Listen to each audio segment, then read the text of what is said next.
What is your recommendation for dealing with an angry person lashing out at you? Do you ignore them and go straight to paying attention to the rising and falling?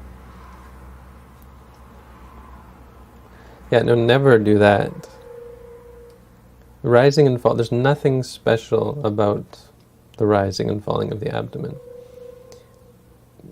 There's one thing special. It's quite easy and coarse and obvious. So it's child's play. And so it is. I remember when I first started, and I did this exact thing when people were yelling at me, and I didn't know what to do. I did just close my eyes and went back to the rising and falling. It doesn't really work because you've got this intense headache and tension and stress because this person is making you all upset.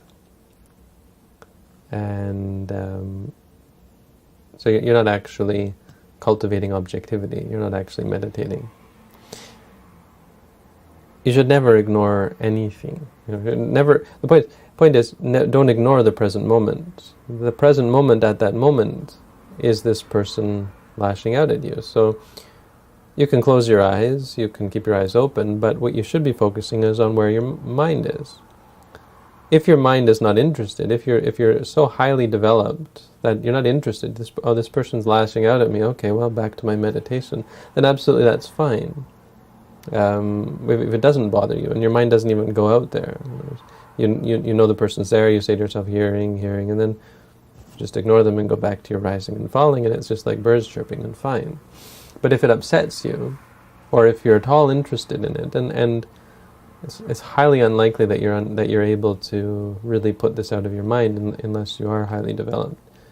So your mind, even if it's not upset, it's going to be going back to focusing on what this person is saying, all the nasty things they are saying about you.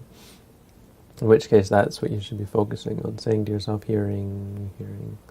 And once your mind does let go of it, if at times your mind is no longer interested in it, or the person stops yelling, you can just go back to your rising and falling. You should also be noting the emotions, if it does give rise to emotional turmoil, like you're upset or angry, or if you find it funny, or if you feel somehow egotistical. Often we feel proud of ourselves that we're able to not argue back, and you should watch that as well. Not think you're better than the person because they're lashing out, and oh, this person is such a low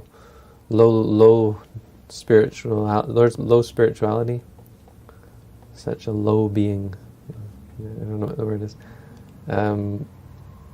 They can't even control their temper, that kind of thing. You should watch that as well. You should watch all of these things and be mindful of them. Replace the judgments with objectivity and mindfulness.